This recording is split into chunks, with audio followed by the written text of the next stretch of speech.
I am here to begin a much needed dialogue. A dialogue that has spun the youth into falsehood and utter nonsense. A dialogue centered around this yellow haired, pacifistic, cheating.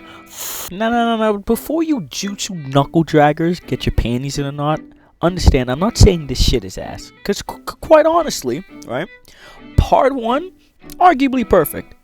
Now, when I say perfect, I mean more so. When you say perfect movies, you're talking about any individual person's aesthetic. Yeah. But even trying to account for all aesthetics, a perfect movie kind of crosses all aesthetics to one degree or another. Might not be your cup of tea, but there's nothing you can say to bring it down. You got character development. You got a shit ton of likable characters with their own personal moments to shine. I mean, look at Choji. Look at Kishimoto making me care about fucking Choji. Choji looks hard here. He is never this cold. Do not get it confused. I mean, you can make an argument that the majority of the best moments in part 1 are from supporting characters like a Rock Lee, who to this day, when shit like this is getting animated, bullshit like this is getting made, he still has a fight that stands the test of time. Which, that's pretty cool, I guess. You have other fights like Neji versus Hinata, which is dope. You have dope low dialogue moments like Itachi versus Sasuke in the hospital.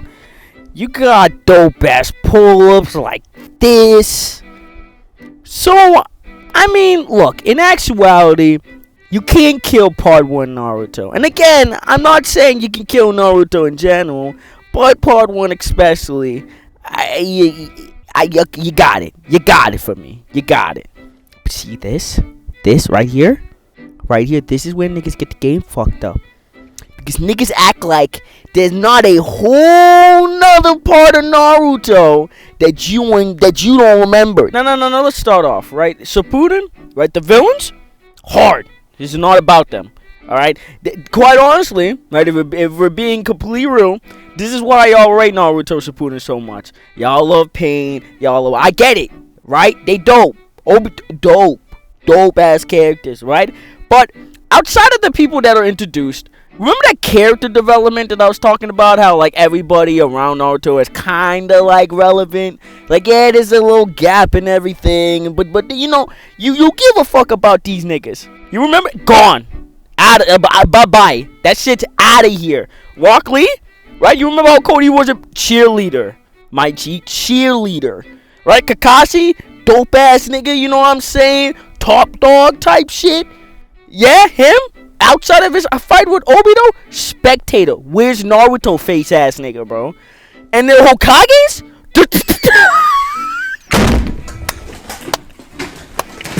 Oh God! Who are these people? Is this who's supposed to protect us? If you want Naruto, Sasuke, Obito, or Itachi, you was getting hold. Flat out, point blank hold, my nigga. And speaking of Sasuke, right? Again, this little nugget. Why does he only use Current twice? I get it. He's manipulating the storms and shit. And he's sending a little dragon fucker at you. And it's so quick you can barely dodge it. And it takes a lot of chakra. And look, I get it. Right? It takes a lot. And our buddy struggles with chakra as is.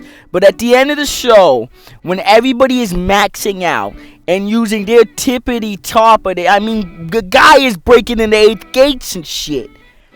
And you don't want to perch up at the top of a mountain and try to use that shit, or even just little shit like what about Summit Hill? Like why didn't you use it then? Huh? You couldn't just a little bit make it like no, nah, you too cool for that, nah. And speaking of too cool to use your jutsus, what the fuck is wrong with Itachi, right? Because I feel like, I don't know about y'all, I feel like Senshui's eye could have been pretty useful to Konoha.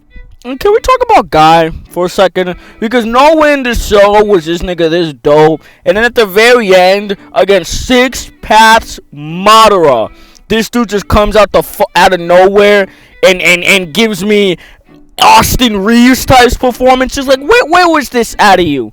Where was this in your bag? You had this? You had this in your bag.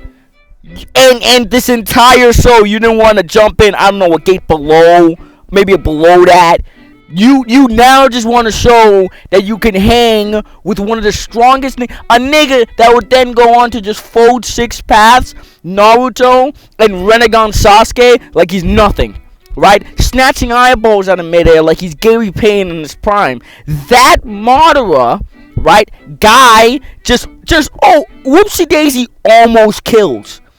Almost just ends the entire war like that, my nigga. And it's just, alright. He's dead now. Whoops, almost got him. You guys wish. Speaking of which, let's talk about Madara and how he's probably the most powerful character I've ever seen in my life. This man was hyped for damn near 700 episodes. Displays the infinite Tsukuyomi, cheats death multiple times, folds more powerful characters than I can remember, orchestrated the entire 4th Ninja War, and that guy gets backstabbed by Black fucking Setsu. They don't even give him the courtesy of making him the final villain. And then Black Setsu spawns who? Kaguya. He spawns God. He literally spawns God back so that Naruto and Sasuke, who were losing to Madara, can get joined and teamed up with Sakura and Kakashi, and they beat God. It's good cap. It gets a good cap rating out of me. And I don't even like that nigga, but that does get a good cap rating. And the most fucked up thing about it is, this isn't even the final fight. The actual final fight is Naruto versus Sasuke, which I can't knock. It's genuinely one of my favorite fights in all of anime. The Rasengan and Chidori battle at the end, when they're going through the different type of characters they've had throughout the shows before they clap. Beautiful. I can't make fun of that. But what I can make fun of and get extremely angry about is, why did these niggas keep their 6-path powers? Genuinely speaking, one of the best moments in the show is how they develop their transformations, how they go from one level to the next. And instead of showing us that for the biggest transformation in the show, you just give it to them on a silver platter because they're cool. Where the fuck do they do that at? See, and here's my thing. If they didn't have a style for making these niggas work for every single power-up, right? If Naruto didn't reinvent the Rasengan like 80,000 times, if Sasuke didn't have to learn about the truth about everything for his Mangekyo, right? If Obito didn't have to spawn camp Naruto's fucking dead body for Rinnegan, right? Maybe I wouldn't have that big of a deal. But if you're gonna make niggas work for it, wouldn't you think the biggest ability of them all, you would probably make them work for it? Yeah, you may give their fans a little something to cry home about, but you're just gonna make them keep it? You see, and this is why Boruto in part sucks. Because the skill gap between Boruto and the top of the dogs is insane. When Naruto was running around, all bro had to deal with was Mangekyo Sharingan, and in part, he didn't have to deal with that because it was Itachi. And Itachi wasn't fucking with Naruto like that for real. He wanted to make sure Sasuke had a nice little fucking companion. So nobody really had to deal with Itachi, right? So, I mean, but fucking Naruto and Sasuke are out here bringing in niggas who got fucking Rinnegan from other fucking galaxies, right? Because they want his fucking little fucking dog inside of him, man. And what the fuck is Boruto supposed to do about that? The nigga barely out even in fucking high school. And matter of fact, what the fuck is this? How is Hashirama in a photo with Tsunade? What? There is no correlation, but how? How, Sway? How, Sway? And niggas is out here fighting for this to be a fucking 10? A 10? Naruto fans, y'all won. Do I agree? What the fuck do you think? Nigga, suck my dick. I didn't even talk about fillers. Holy shit.